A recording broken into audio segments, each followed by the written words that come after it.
My faith is a huge part of my life.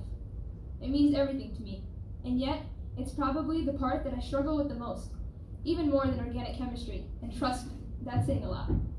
Now, how can something that means so much to me still be the most confusing aspect of my life? Well, that's the paradox of life, isn't it?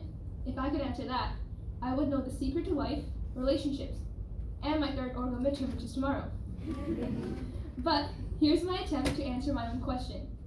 It has to do with timelines. Being a pre-med student, timelines are all I know. I can tell you where I should have been 2 years ago, not that I was there, and where I need to be 7 years from now, and who knows if I'll get there. My faith also came with the timeline.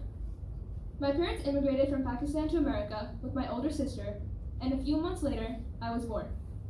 And from the moment I was born, there were two things already determined. One, I would follow the Disney stereotype and be a doctor, and two, the path that I would follow in terms of my faith. My timeline begins at the age of 6, the year I started praying. Now, the rule is that you have to start praying the 5 daily prayers before the age of 10. I was an early bloomer, naturally.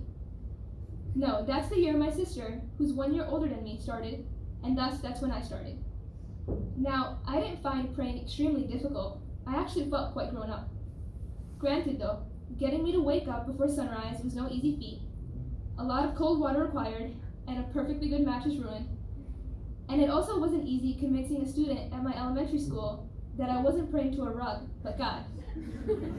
To this day, I don't think I convinced him. At the age of 9, I started fasting. Much like praying, I was early, but I was just following my older sister's lead.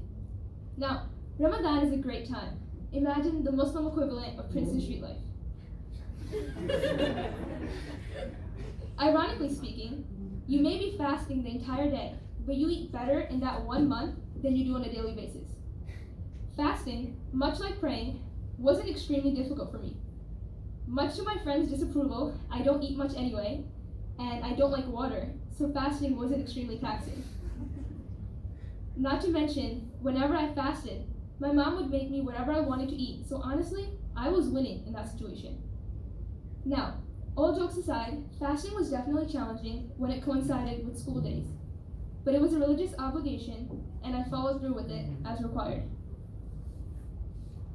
At the age of 14, I wore my last t-shirt. Again, that's the year my sister stopped, and thus that's the year I was expected to stop. Now, I loved t-shirts. I thought I looked amazing in them, with my skinny arms and everything.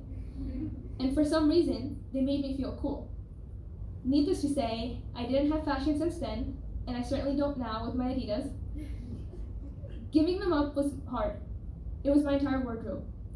But I did. The timeline mandated it, and I have never worn a t-shirt alone since. So the timeline seemed to be working. I was on track with my faith, hitting all the check boxes, praise 5 times a day, fast for Ramadan, wears modest clothing.